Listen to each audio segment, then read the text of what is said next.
Jangan lupa mereka tuh sangat mencontoh orang tua. Hmm. Orang tua tuh kalau kita mau ngajarin anak kita bagaimana mengolah emosi mereka dengan baik, jangan lupa kita jadi contohan juga di rumah gitu.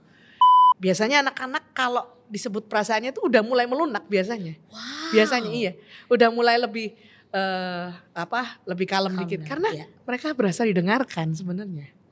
Mereka tuh berasa disuarakan perasaan mereka gitu.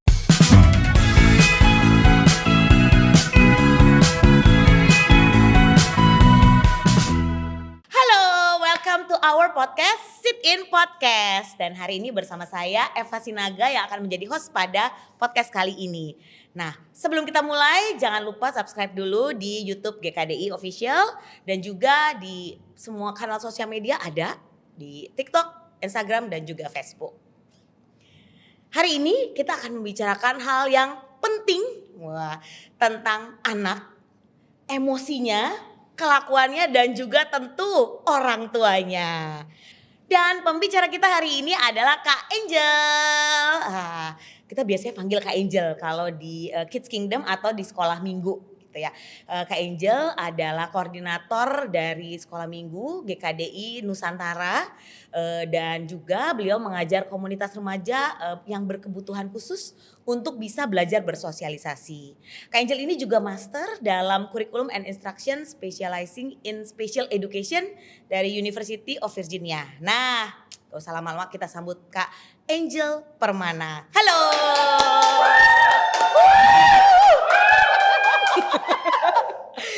Oke, kita langsung aja ya Kak Angel. Oke Kak Angel, apa kabar? Baik. Oke, siap ya. Kita mau bicara tentang anak-anak pasti tentunya. Bagaimana menyangkut pasti tumbuh kembangnya. Mungkin dalam hal ini dari sisi emosionalnya. Ngomongin emosional, kita akan ngomongin anak-anak yang ngambek, marah, tantrum. Nah loh, kira-kira kenapa sih anak itu bisa sampai tantrum? Anak itu alasan tantrumnya bermacam-macam. Tapi biasanya seorang anak itu tantrum karena dia tuh overwhelmed. Karena kayak ini ibaratnya ini ember perasaan, embernya tuh udah tumpah-tumpah, meluber-luber. Makanya itulah mereka tantrum gitu. Nah, alasannya bisa macam-macam. Di usia anak yang berbeda-beda, mereka bisa tantrum karena alasan-alasan yang berbeda. Contohnya, waktu mereka usia 2 tahun pernah dengar kata terrible tuh gak?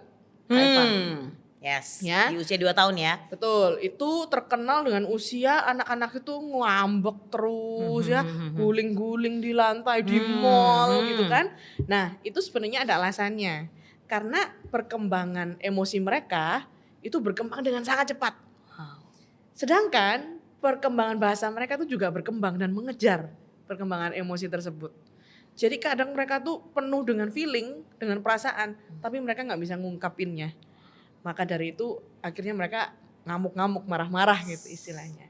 Nah ada juga nih kalau anak semakin besar, ada berbagai macam alasan juga. Nah yang pertama mungkin mereka lapar, gitu ya, belum makan, udah siang masih nemenin mamanya ke mall gitu ya. Lapar sebenarnya, tapi keluarnya ngamuk-ngamuk gitu. Apalagi kalau mereka itu punya perasaan yang kuat, misalnya kayak mereka direbut mainannya sama anaknya lebih gede, cuma kan nggak bisa ngelawannya, nggak bisa ngomongnya, rasanya itu meluap-luap tapi nggak bisa menyelesaikannya. Nah, apalagi mungkin mereka capek gitu ya, udah lewat dari jam tidur siang mereka, gitu, tapi mereka masih di luar, makanya cranky gitu ya. Nah. Ada satu lagi nih, mungkin juga mereka itu lagi lonely. Mungkin juga mereka tuh sebenarnya lagi pengen connect sama mama papanya. Tapi mamanya mungkin lagi sibuk masak dari pagi ya, beres-beres rumah. Anaknya sebenarnya cuma pengen main bareng aja. Gitu, pengen connect. Tapi karena kebutuhan itu belum terpenuhi, makanya mereka tantrum gitu. Jadi alasannya bisa bermacam-macam. Iya. Nah, bahaya juga kadang-kadang kalau anak tambah besar, mereka bisa belajar juga nih ya melalui apa yang orang tua lakukan, bahwa mungkin kalau mereka tantrum mereka bisa mendapatkan apa yang mereka mau. Nah jadi semakin anak besar, tantrum itu bisa jadi salah satu senjata mereka juga untuk mendapatkan apa yang mereka mau. gitu. Wow. Kalau aku dengar tadi ya, Ya. berarti ini bisa dibilang dimulai dari usia 2 tahun dan terus Ya, akan terjadi Ya. gitu loh. Sampai malah dibilang agak besar ada sisi manipulasinya ya. bisa. Oke. Bahkan mungkin lebih awal dari 2 tahun bisa juga. 18 bulan itu juga udah bisa anak-anak itu tantrum. Nah, kalau tadi itu anaknya ya, Ya. tantrum, ada sesuatu yang dia bicara perasaan tapi tidak mampu mengungkapkan, Ya, gitu ya. ya, ada kendala. Mungkin kemampuan bahasa yang tadi dibilang mengejar. Nah, respon orang tua tuh kan juga beda-beda ya. Betul. Nah, ada orang tua yang, jangan macam-macam dengan saya gitu ya, malah marah gitu ya. Ada yang mungkin, udah deh biarin aja. Dibiarin gitu ya. Oke. Ada yang macam-macam deh kalau yang pernah saya lihat.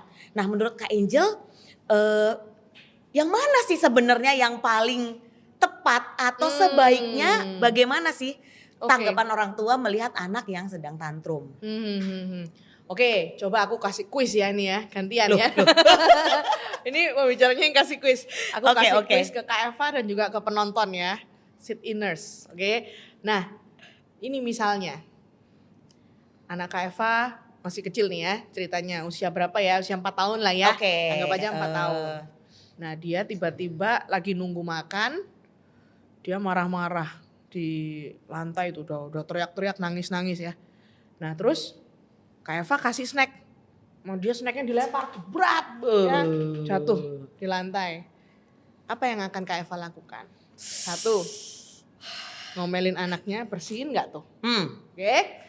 Yang kedua, minggir, hukum, ya. Oh, langsung hukum. Berdiri di pinggiran gitu ya. Ya. Atau ketiga, ya udah Kak Eva yang beresin, diemin aja, udah. Gitu. Atau yang keempat, Bunda akan coba ngobrol sama anaknya ini. Ini aku tanya, jangan jaim ya. Apa respon otomatis Kak Eva? Gak boleh jaim ya. Gak boleh jaim ya. Respon otomatis begitu lihat itu biar gitu kan berantakan. Ya. Pasti tarik nafas dulu. Kenapa diberantakin gitu kan. Ya. Kamu gak boleh begitu. Pasti kalau menurut aku ya marah nih, pasti marah dulu. Mungkin abis marah baru mikir gitu. Oke. Duh, kenapa sih gitu ya. Marah, kalau aku nih kayaknya pertama pasti marah dulu. Oke. Abis itu mungkin marah keluar baru mikir gitu, baru mikir untuk diapain nih, mau dihukum, mau diajak ngomong, mau dirapiin dulu. Nah itu tuh kalau aku tuh begitu. Oke. Nah kalau Kak Eva itu responnya mungkin marah dulu baru mikir gitu ya.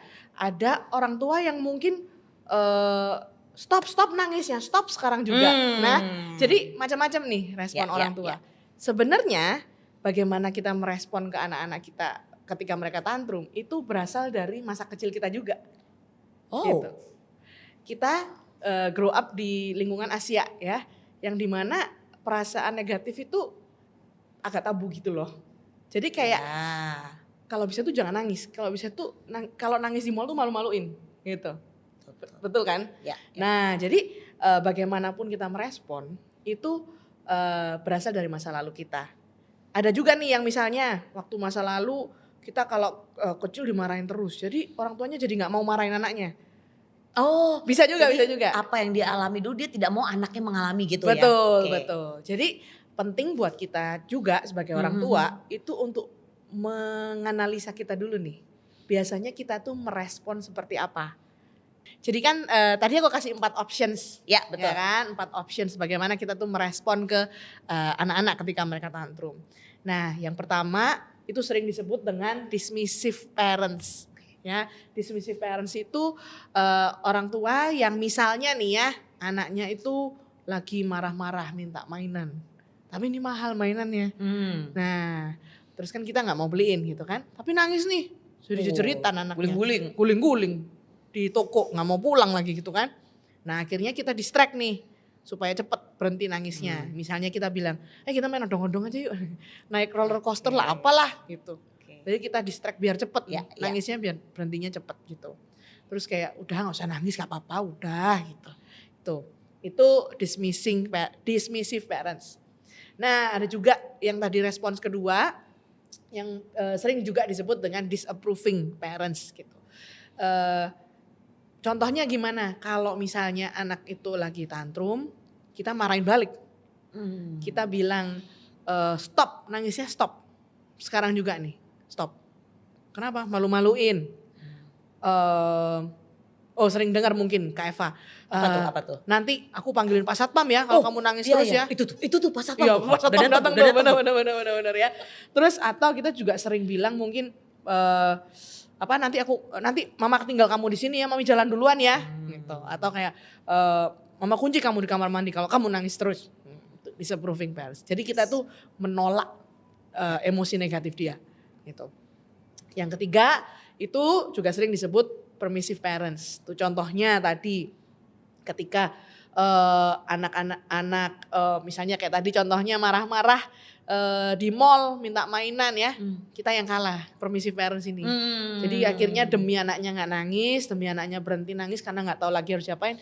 Yaudahlah beliin aja lah biar cepet. Kasih aja, udah kasih aja gitu. Itu permissive parents ya. Dan yang terakhir nurturing itu yang namanya nurturing parents ya. Yang dimana kita itu ambil kesempatan nih ya, anaknya nangis nih, kita ambil kesempatan untuk kita bisa ngajarin mereka tentang emosi. Nah lumayan sulit, jujur Li, lumayan sulit. Tapi ini sangat bagus karena kita jadi bisa menggunakan tantrum ini jadi sebuah teaching moment. Buat anak-anak itu belajar bagaimana cara mereka mengelola emosi mereka. Dan yang menarik Kak Eva, setiap tipe parents merespon ini itu semua ada efeknya buat anak-anak kita. Oke. 1, 2, 3, 4 semua pasti ada efeknya. Ada efeknya. Ini kan kita kecenderungan ya. Mungkin tiap orang itu kalau saya mungkin lebih kecenderungnya itu mungkin menghukum atau mungkin kalau lagi capek gitu ya, udah biarin aja gitu ya. Kalau saya lagi capek gitu. Nah, tiap-tiap ini tuh ada efeknya buat anak-anak. Nah, ini saya kasih tahu ya, mungkin biar orang tua di sini yang mendengarkan. Orang tua di sini yang mendengarkan juga bisa mulai aware nih gitu ya. Kalau kita sering mendismiss atau meminggirkan emosi anak kita, udahlah nggak usah nangis, udah gede nggak usah nangis. Itu yang sering. Ya. Udah besar nggak boleh nangis. Iya betul. Ya. Cowok kok gitu aja nangis. Cowok gak boleh nangis. Iya betul. Nah anak itu jadi berasa mereka tuh gak penting. Feeling mereka tuh tidak penting.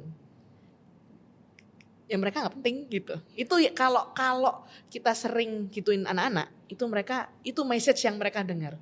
Feeling mereka tuh gak penting. Apa yang mereka rasakan itu tidak penting. Betul. Itu ya. Nah yang kedua, kalau kita sering menghukum ya, ketika anak-anak ini nangis, kita hukum, anak-anak itu jadi malu.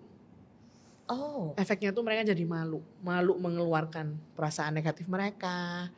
Jangan-jangan kalau aku begini aku bikin mamaku malu, ya. Kita aja, misalnya kita kerja nih, ditegur bos di depan umum, orang-orang malu nggak tuh? Malu. Sama halnya, anak kecil juga, ya kita marahin dia di publik, di depan umum, malu anaknya itu. Cuma ya mereka nggak bisa ngomonginnya aja. Gitu. Yang ketiga, ketika kita semua oke-okein gitu ya, anak nangis kasih aja udah. Karena mungkin kita juga kasihan, mungkin kadang-kadang ya orang tua, mungkin kita dulu waktu kecil sering dilarang, jadi sama anak-anak kita juga nggak mau banyak ngelarang. Itu anak-anaknya senang sebenarnya. Mereka mendapatkan yang mereka mau. Betul. Tapi anak-anak ini nggak belajar boundaries. Anak-anak ini nggak belajar batasan-batasan yang sehat, gitu. Efeknya apa? Sampai gede banyak anak yang tidak belajar batasan yang sehat ini. Kalau dari cerita tadi mungkin kayak apapun yang dia mau dia harus dapat. Betul. Gitu betul, ya. Betul. Karena dari kecil ya dia mau apa aja pasti dapat. Nangis dikit plus guling-guling, wah bisa dapatnya double nih jangan-jangan nih. Betul. Jadi sampai besar, kenapa orang-orang nggak kasih? Kan apa yang aku mau selalu bisa aku dapat. Ya, kurang lebih gitu mungkin ya. Dan sebenarnya bagus banget tuh untuk kita ngajarin batasan-batasan sehat buat anak-anak. Karena ketika anak tuh punya batasan, punya rutin, tuh mereka merasa aman sebenarnya. Gitu. Ya, gitu sih. Oh ya, berarti gimana dengan yang terakhir? Oke, yang terakhir itu kan nurturing ya. Jadi kita itu mau berusaha untuk mengajari anak kita ketika mereka tuh punya luapan-luapan emosi tersebut gitu ya. Efeknya gimana? Tadi kan kita udah bahas efeknya ya. Ya. Nah, efeknya untuk yang terakhir ini ya, anak itu akan belajar bahwa mereka tuh berhak untuk mempunyai feeling. Mereka tuh berhak untuk mempunyai perasaan gitu. Tapi mereka belajar untuk meregulasi perasaan tersebut dengan lebih sehat gitu. Kalau aku feeling takut, apa yang aku harus lakukan? Kalau aku feeling marah, gimana aku merespon feeling ini, perasaan ini, gimana aku meluapkannya dengan sehat gitu. Jadi itu efeknya. Nah kan jauh banget nih efeknya sama yang lain ya. Betul. Maka dari itu kita sebisa mungkin kita ambil waktu untuk tenang ketika anak kita tantrum, untuk kita bisa untuk kita bisa merespon dengan lebih sehat juga dan menjadikan tantrum ini sebagai satu kesempatan untuk anak ini belajar tentang perasaan gitu dan bagaimana mereka bisa meluapkan perasaan itu dengan baik. Seperti kita orang besar, orang dewasa kan juga kita punya perasaan, anak-anak juga punya perasaan. Mereka juga berhak punya perasaan itu gitu ya. Meskipun mungkin kita orang dewasa perasaannya apa sih, sedihnya kalau patah hati gitu kan. Kalau anak-anak mungkin mereka maunya gelasnya yang warna hijau, dikasih yang tapi merah. dapatnya yang merah. Langsung dia tantrum gitu, tapi itu perasaan juga. Harus dihargai gitu. ya. Harus dihargain juga gitu, karena itu juga perasaan. Ya, gitu. ya. Kita pakai contoh kalau gitu Kak Angel. Oke. Tadi soalnya meregulasi perasaan, kayak diajak bicara, dijadikan ini sebagai sebuah momen membantu tumbuh kembang mereka juga gitu. Betul, Coba kita pakai betul. contoh. Misalnya yang tadi tuh contohnya, dia pengen sesuatu di mall gitu ya, terus gak dikasih, mulai nangis, guli-guli. Nah nurturingnya tuh gimana caranya? Oke. Nah ini kan setting berarti tempat umum ya? Ya betul, Tempat umum ya Kak Eva. Kalau saya jadi orang tuanya, mungkin saya akan bawa anak saya ke tempat yang lebih sepi dulu. Oke. Tuh, saya akan bilang kan saya, kita ngobrol dulu ya, gitu. Tapi ngobrolnya nggak nunggu sampai rumah dulu karena kelamaan nih. Ya. Keburu lupa. Keburu lupa ya betul. Ya. Jadi saat itu juga ya. Betul, saya akan bawa ke tempat yang lebih sepi gitu. Saya akan bilang kamu kayaknya lagi sedih ya. Gitu. Saya akan berusaha untuk menamai nih perasaannya ini gitu. Oh oke, kan dia menangis ya nih Betul, ceritanya ya. betul. Jadi Ya. tanya dulu. Tapi sebelumnya saya coba akan lihat dulu ini jangan-jangan anaknya lapar nih. Jangan-jangan anaknya yang tadi tuh. Jangan-jangan anaknya lapar nih. Jangan-jangan anaknya capek nih. Ya. Gitu ya. Saya nilai dulu. Nah kalau misalnya memang ternyata kayaknya dia emang sedih gara-gara nih mainan gitu ya. Karena gak boleh nih. Betul, karena gak boleh. Nah saya mungkin akan bilang, oke, mami lihat kayaknya kamu lagi sedih nih gitu ya. Biasanya anak-anak kalau disebut perasaannya tuh udah mulai melunak biasanya. Wow. Biasanya iya, udah mulai lebih lebih kalem dikit. Down, Karena mereka berasa didengarkan sebenarnya. Mereka tuh berasa disuarakan perasaan mereka gitu. Kayaknya kamu berasa sedih ya. Mami ngerti. Mami juga kadang-kadang pengen sesuatu tapi nggak dapet. Gitu. Jadi kita ajarin anak kita apa? Empati. Bahwa kita juga pernah ngalamin itu dan ya that happens gitu. It's okay. Ya it's okay. Kamu bisa sedih. Betul. Gitu ya. Mami juga betul. pernah sedih. Iya, gitu ya. Iya. Nah jadi kita bisa jelaskan di situ.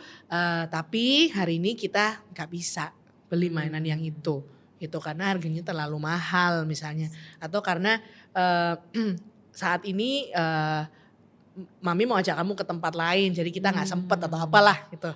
Kita jelaskan ke mereka tentang apa alasannya gitu, nggak usah bohong-bohong karena kita mau kemana, nggak usah bohong-bohong, jelasin aja gitu. Treat mereka seperti orang dewasa gitu, kita mau jelasin apa alasannya gitu. Nah lalu kalau misalnya anak itu tuh pas tantrum dia nunjukin perilaku yang nggak oke nih, misalnya tendang inilah apa tuh barang gitu. Barang ditampol lah gitu. Nah itu kita ambil waktu juga untuk jelasin. Jadi mami ngerti ini perasaan kamu, mami juga pernah ngalamin.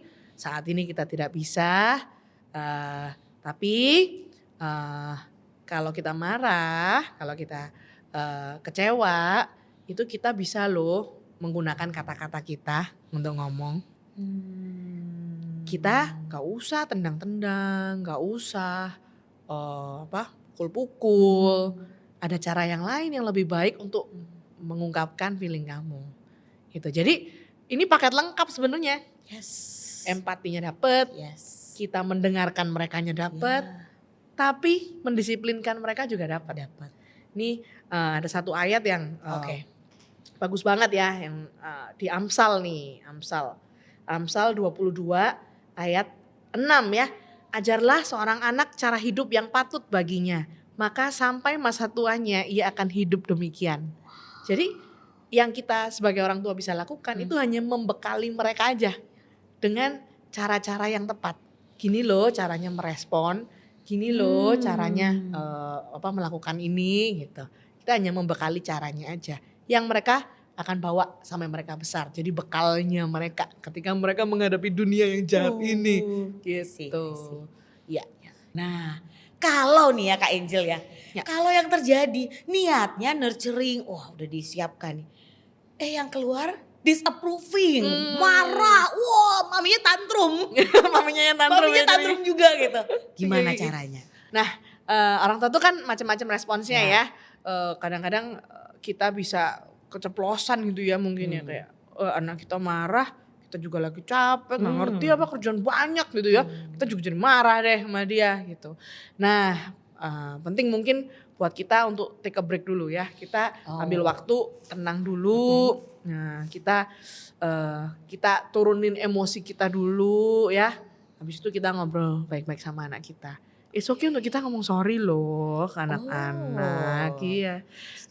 Jadi kita bisa minta maaf juga sama anak kita. Maaf ya, tadi mami sebenarnya kesel banget waktu kamu marah-marah karena mami gak izinin kamu makan permen. Tadi mami marah banget gitu karena tadi menurut mami kamu gak sopan mintanya. Jadi mami marah, sorry ya gitu. Next time mami akan terus mencoba untuk bisa ngobrol baik-baik sama kamu. Supaya kamu juga bisa ngerti nih gitu, apa kita sama-sama ngerti apa ekspektasi mami buat kamu, dan kamu bisa menyampaikan apa yang kamu mau juga dengan lebih baik lagi gitu. Dari situ anak-anak juga bisa melihat, mamaku, papaku ini juga bisa membuat kesalahan dan it's okay untuk membuat kesalahan gitu, karena dari situ kita bisa belajar gitu. Jangan lupa ditutup dengan pelukan, hug ya. Kita bilang I love you ke mereka. Jadi yang membekas di mereka tuh bukan mamaku ini marah-marah terus nih. Mamaku ini monster. Papaku ini orang yang galak banget nih. Aku kalau hal-hal yang kalau aku melakukan kesalahan aku gak berani deket-deket papaku nih. Karena pasti habis nih gue gitu ya. Bukan itu yang tertangkap di benak anak-anak gitu ya. Tapi bahwa mereka bisa datang ke orang tuanya dengan semua perasaan mereka gitu. Perasaan baik, perasaan buruk mereka bisa datang ke orang tua mereka dan mereka merasa aman. Mereka tuh diterima sama orang tua mereka gitu. Mereka bisa belajar juga ya dari orang tuanya ya. Betul. Bisa marah, say sorry gitu ya. Atau setelah marah begini ya. Setelah marah terus mami tuh terus sadar, kemudian ya say sorry gitu loh. Dan bilang jangan lupa mereka tuh sangat mencontoh orang tua. Orang tua tuh kalau kita mau ngajarin anak kita bagaimana mengolah emosi mereka dengan baik, jangan lupa kita jadi contohan juga di rumah gitu. Contohan seperti apakah yang mereka lihat di rumah?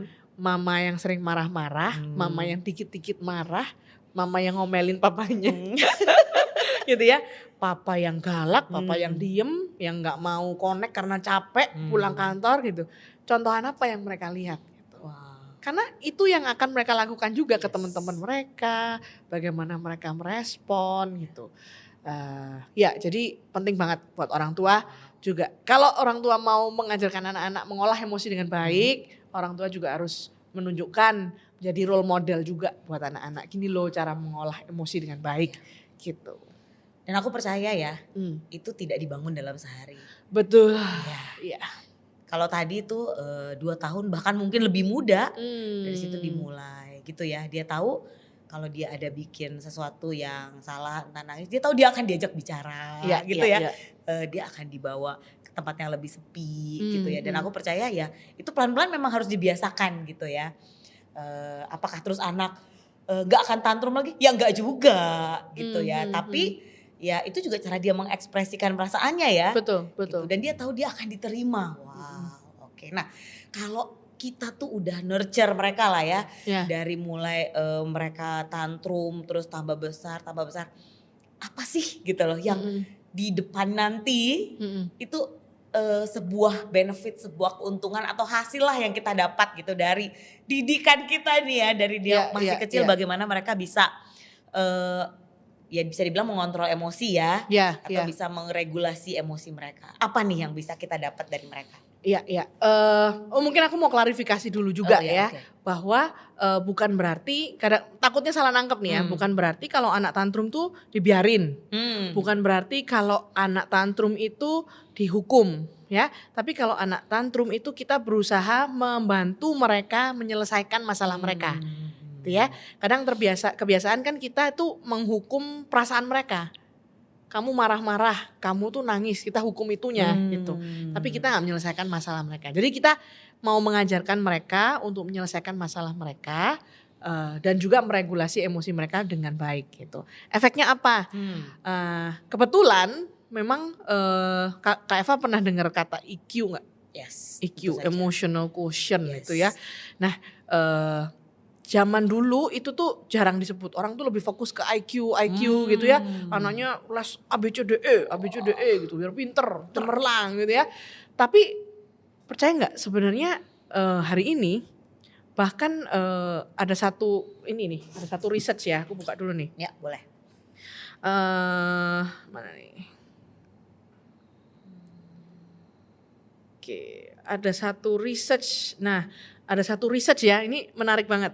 Ada dari Business Insider 2014 sama Today's Parents 2018 risetnya. Faktor apa sih, mereka tuh mencoba mencari tahu faktor apa sih yang menentukan sukses anak-anak di kemudian hari. Baik dalam akademis maupun karir. IQ tuh cuma 20% loh. Kak Eva, percaya gak? Iya. Padahal kita selama ini kan mikirnya ngelesin anak ini, bimbel, apa segala macam. TK, SD, SMP, SMA, kuliah. Betul. 80% tuh faktor lainnya. Salah satunya itu EQ anak itu. Karena EQ itu luas banget.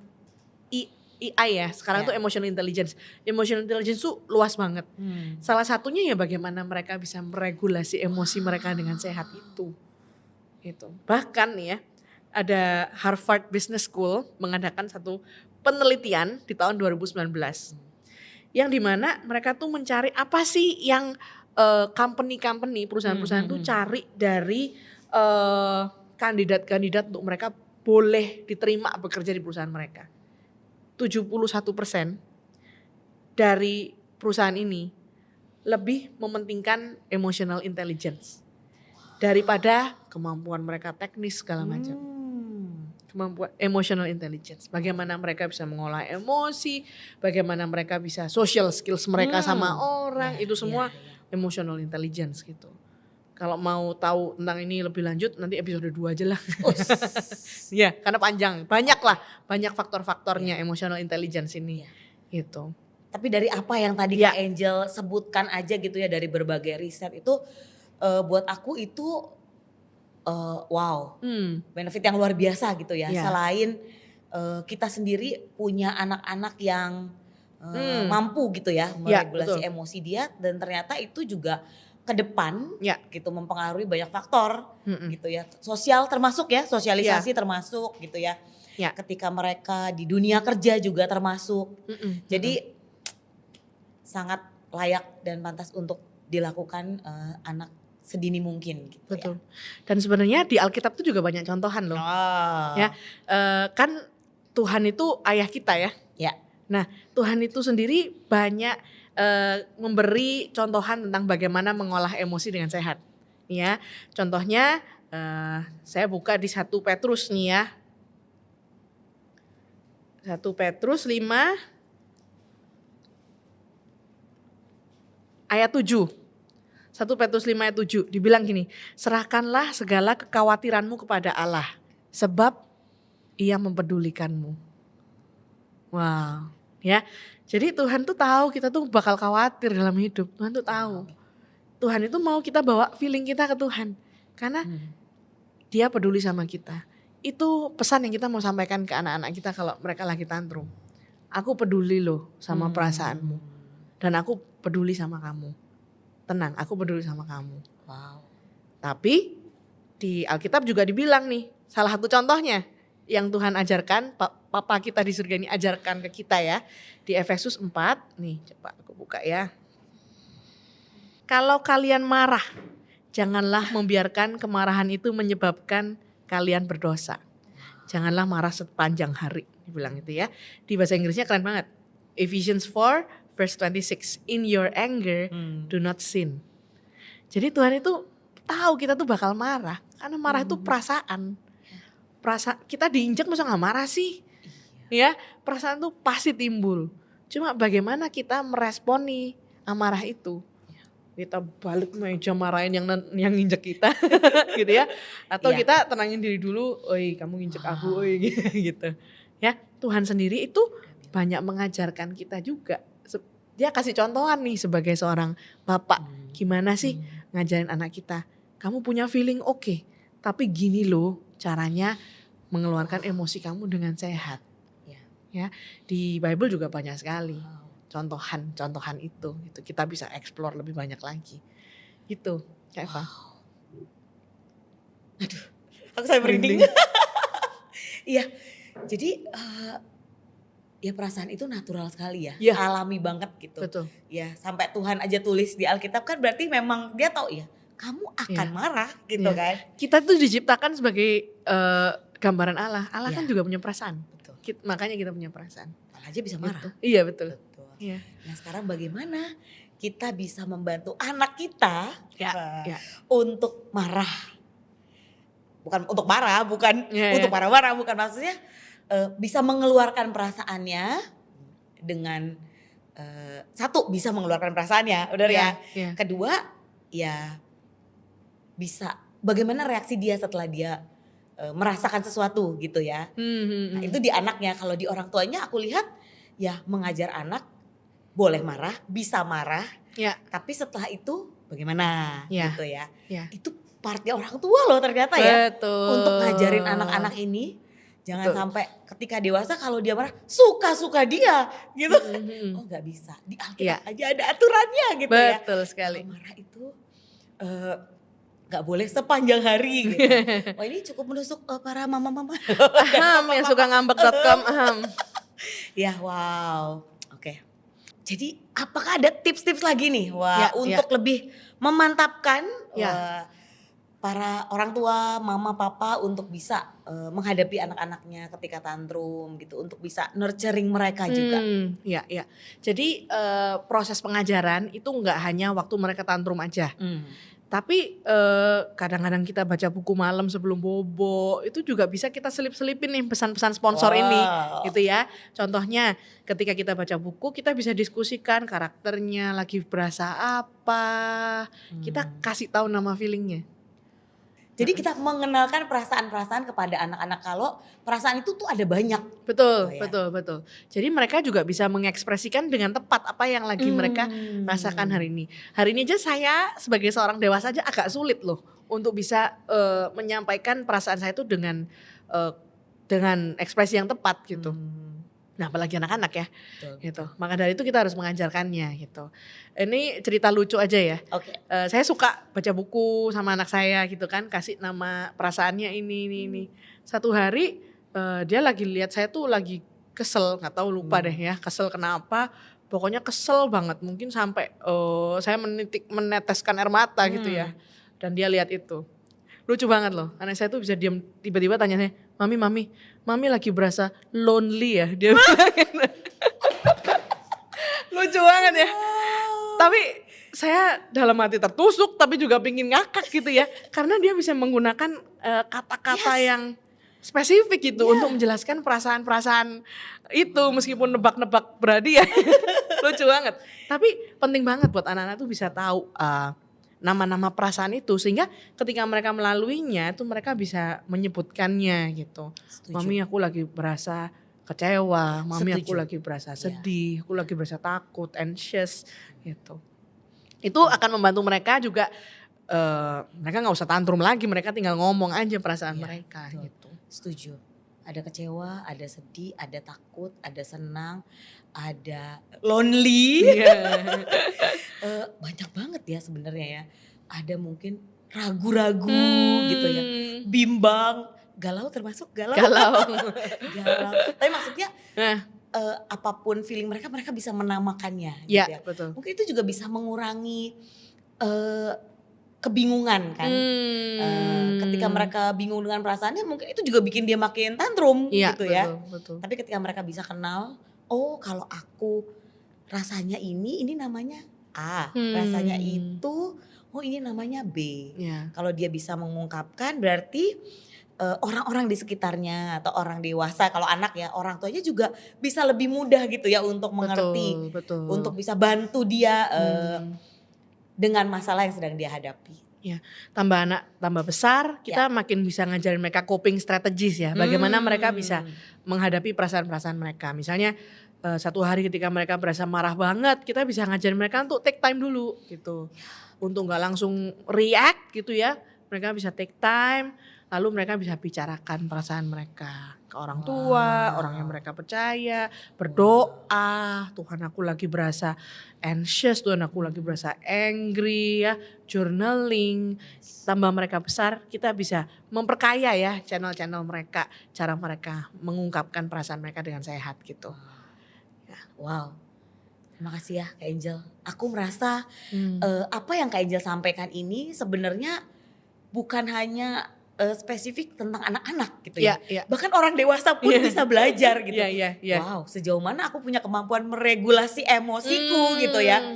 Ketika aku marah jangan-jangan masih yang tak umbar-umbar suka-suka gitu ya. Atau aku ambil waktu gitu ya, take time. Wow, terima kasih untuk boleh kasih kita semua di sini ya.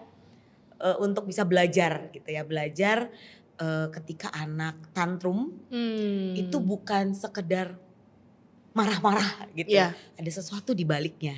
Betul. Ada sesuatu yang mungkin menyebabkan anak itu marah-marah atau tantrum. Betul. Sebagaimana sebagai orang tua ya mungkin mama papa atau guru di sekolah gitu ya.